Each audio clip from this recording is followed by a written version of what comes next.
Praise the Lord. सारा आदर सारा महिमा हमारे परमेश्वर को मिले, जिसने आपको, मुझको और इस सारे संसार को बनाया है। तो आज का मेरा विषय है फेथ। आज का मेरा विषय है फेथ, विश्वास। तो बाइबल क्या कहती है विश्वास के बारे में?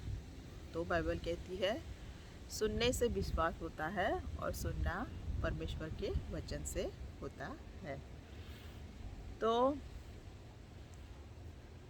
जब हम वचन को सुनते हैं, परमेश्वर के वचन को, जो एक बीज के समान है, तो उसे हम ग्रहण करते हैं। तो हम उसे ग्रहण करते हैं तो फिर वो क्या होता है, हमारे साथ एक होता है। वचन हमारे साथ एक होता है और फिर वो बढ़ता है हमारे अंदर और एक दिन क्या होता है, फल लाता है। ऐसा नहीं है कि बीज को आज बोया और कल फल लाएगा, लेकिन ये एक प्रोसीजर है, इसमें समय लगता है। तो वचन कहता है कि जो कुछ विश्वास से नहीं है वो पाप, जो कुछ विश्वास से नहीं है वो पाप है। तो विश्वास का ऑपोजिट क्या है? अविश्वास है। तो जो अविश्वास है उसमें क्या है? मृत्यु है, पाप है, मृत्यु। जो अविश्वास करता है उस पर मृत्यु की छाया रहती है, लेकिन जो विश्वास करता है उसमें क्या है? जीवन है। तो हम जानते हैं जब इज़राइल प्रजा अरण्य में थी तो उन लोगों ने परमेश्वर के वचनों पर विश्वास नहीं किया, परमेश्वर पर विश्वास नहीं किया और वो अरण्य में भटक रही थी और वो अविश्वास के कारण अरण्य में क्या हुए? नाश हो गए। तो अविश्वास के कारण उन पर मृत्यु आई और वो नाश हो गए। लेकिन जिन्होंने विश्वास किया परमेश्वर के वचन पर, जो बच्चे थे जिन्होंने सबमिशन किया, वो सभी लोग क्या? प्रॉमिस लैंड में गए। तो हम जानते हैं कि बाइबल कहती है कि इब्राहिम विश्वास का आदि पिता है। उसने सबसे पहले परमेश्वर पर विश्वास किया। जब इब्राहिम निसंतान जा रहा था, उसकी कोई संतान नहीं थी, तो उसने परमेश्वर से मांगा और परमेश्वर ने कहा कि मैं तुझे संतान दूंगा और तेरी संतान आकाश के तारों के समान होगी, जो गिन नहीं पाओगे, और तेरी संतान में देश जातियाँ क्या होगी? आशीषित होगी। तो परमेश्वर ने जब इब्राहिम को वचन दिया और इब्राहिम का वचन जो पूरा हुआ परमेश्वर का उसके जीवन में, उसमें 25 साल का डिस्टेंस है। वचन दिया और फिर वो इब्राहिम ने विश्वास किया और विश्वास में अटल रहा। 25 साल के बाद वो वचन क्या हुआ? फलवंत हुआ। तो बीज तो बोया था, परमेश्वर का विश्वास का बीज बोया था इब्राहिम के अंदर और उसको फलवंत होने में और फल लगने में कितना हुआ? 25 साल लगा। तो इस बीच दरमियान क्या हुआ? इब्राहिम कैसे विश्वास में अटल रहा?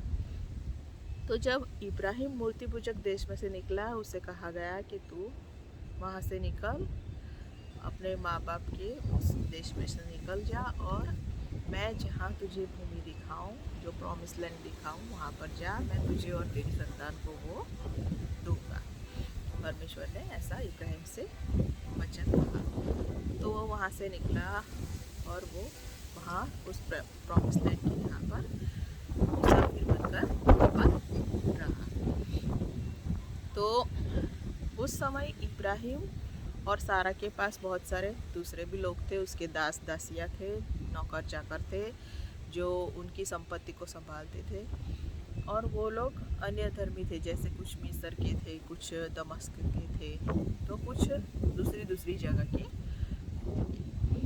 तो वो लोग ये जो उसके नौकर चाकर और वो सब है, वो लोग ये जानते थे कि इनको संतान नहीं है। तो वो लोग जिस देश में थे आए होंगे तो वो मिस्र से आए होंगे तो उन्होंने कहा होगा कि ये जड़ी बूटी खा लो तो इससे आपको बच्चा हो जाएगा। इब्राहिम और सारा को ये टोटका कर लो तो आपको बच्चा हो जाएगा, या फिर कोई जंतर मंतर कर लो, या कोई सी पूजा रख लो जिससे आपको बच्चा हो जाएगा।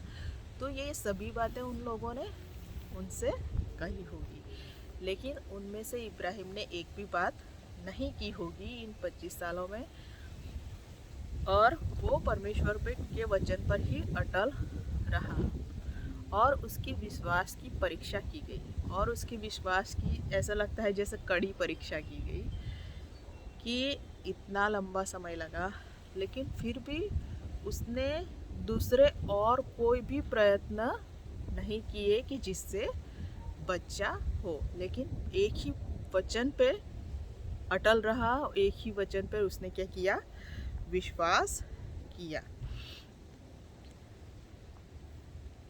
और इब्राहिम को इसीलिए विश्वास का आदि पिता कहा जाता है। तो हम सोचते हैं कि अगर बच्चा देना ही था तो परमेश्वर दे सकता था, तुरंत दे सकता था, क्योंकि परमेश्वर के लिए कोई भी बात इम्पॉसिबल नहीं है। लेकिन विश्वास की परीक्षा क्यों होती है, विश्वास की कड़ी परीक्षा क्यों होती है? क्योंकि वचन कहता है कि हमारा परमेश्वर आस्थावान परमेश्वर है और वो अपनी महिमा किसी दूसरे को लेने नहीं देता, खुद की महिमा किसी दूसरे को लेने नहीं देता। तो ये क्यों है, खुद की महिमा दूसरों को क्यों नहीं लेने देता? ये बात इसलिए है कि परमेश्वर सत्य है और उसमें झूठ नहीं है। परमेश्वर क्या है, सत्य है, उसमें झूठ नहीं है। तो वो चाहेगा कि सत्य को महिमा मिले, ना कि जो झूठ है, जो विश्वसनीय नहीं है, उसे महिमा मिले। ऐसा परमेश्वर कदाचित नहीं चाहेगा, क्योंकि झूठ हमें क्या करता है, मिजरेबल करता है। झूठ हमें गोल गोल घुमाता है, वो हमें कुछ सच्ची राह नहीं। पर परमेश्वर क्या है, सत्य है। तो परमेश्वर चाहता है कि हम उसी पर विश्वास करें। तो जब आपकी आंखें परमेश्वर के ऊपर टिकी हुई हो, उसके वचन के ऊपर टिकी हुई हो, दूसरी बातों पर न टिकी हुई हो, तो परमेश्वर आपके लिए यह काम करेगा। परमेश्वर के लिए कुछ भी काम संभव नहीं है, और उसने इब्राहिम के लिए भी ये काम किया। तो परमेश्वर झूठों को महिमा देना नहीं चाहता, झूठ महिमा ले जाए ये नहीं चाहता, लेकिन हमारी नज़र परमेश्वर पर टिकी रहे, हम उस पर विश्वास करें, हम उस पर भरोसा करें, ऐसा परमेश्वर चाहता है। तो यह एक प्रोसीजर है, विश्वास एक प्रोसीजर है।